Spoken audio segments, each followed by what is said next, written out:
Hello, my name is Joshi. I am studying at Marward University.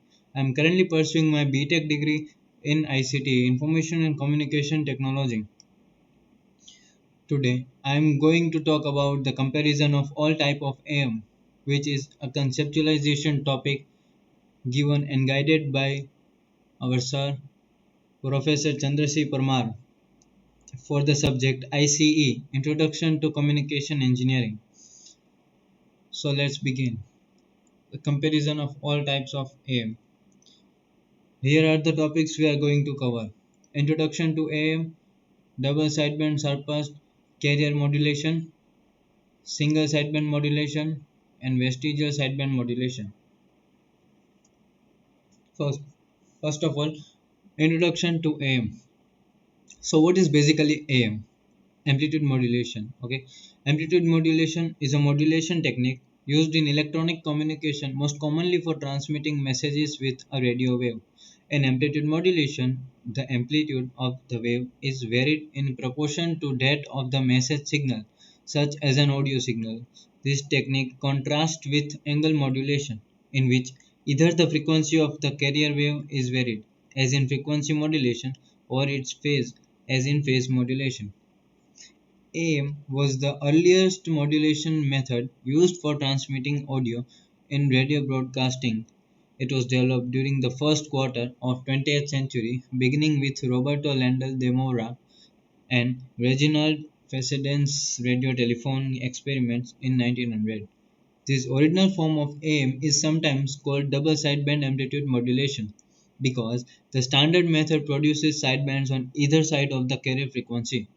Single sideband modulation uses bandpass filters to eliminate one of the sidebands and possibly the carrier signal, which improves the ratio of message power to total transmission power, reduces power handling requirements of land repeaters, and permits better bandwidth utilization of transmission medium.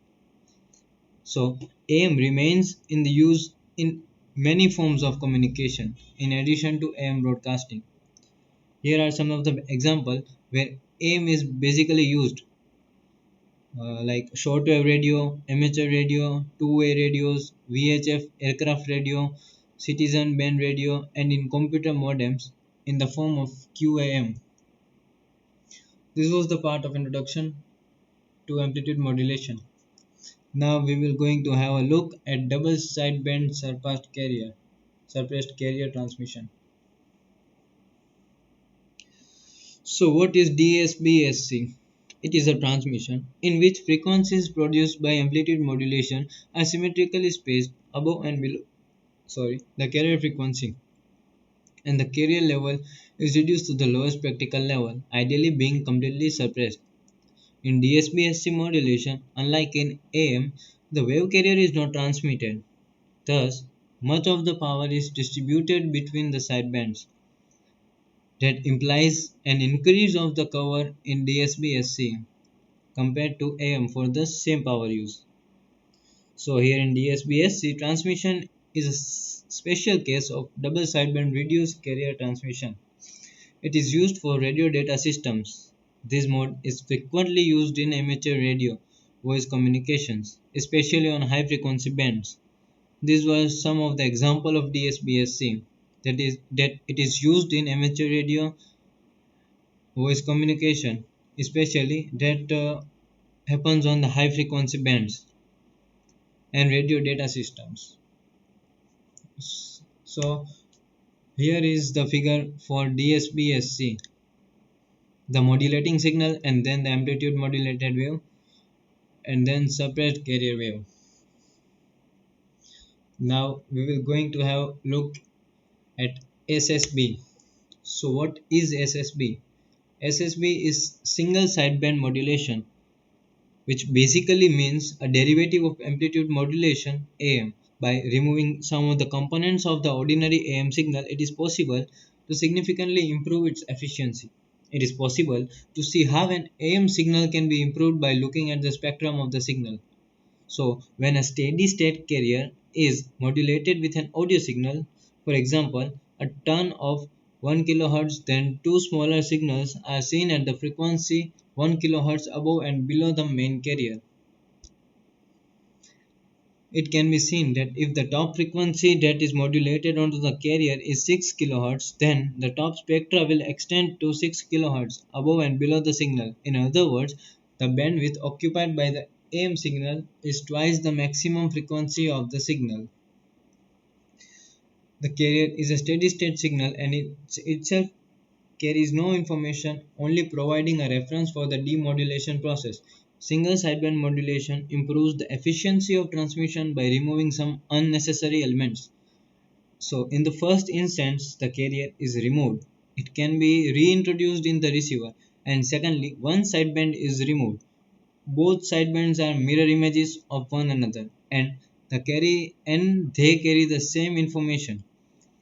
This leaves only one sideband, hence the name single sideband. Here it is what it looks like with a single sideband. So now we are going to have a look at VSB. So what is VSB? VSB stands for vestigial sideband. In case of SSB modulation, when a sideband is passed through the filters, the bandpass filter may not work perfectly in practice, as a result of which some of the information may get lost. Hence, to avoid this loss, a technique is chosen, which is a sorry, compromise between DSBSC and SSB, called as vestigial sideband technique. The word vestige, which means a part from which the name is derived. Both of the sidebands are not required for the transmission as it is a waste, but a single band, if transmitted, leads to loss of information. Hence, this technique has evolved. Vestigial sideband modulation is the process where a part of the signal called a vestige is modulated along with one sideband. A VSB signal can be plotted as shown in this figure. Here it is what it looks like. Along with the upper sideband, a part of the lower sideband is also being transmitted in this technique, as you can see here. A guard band of very small width is laid on either side of VSB in order to avoid the interferences. VSB modulation is mostly used in television transmission. So here is the example that it is mostly used in television transmission.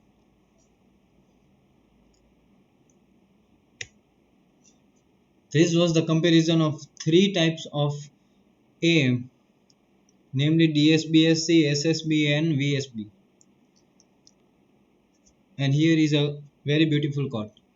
Not everything that can be counted counts, and not everything that counts can be counted, by Albert Einstein.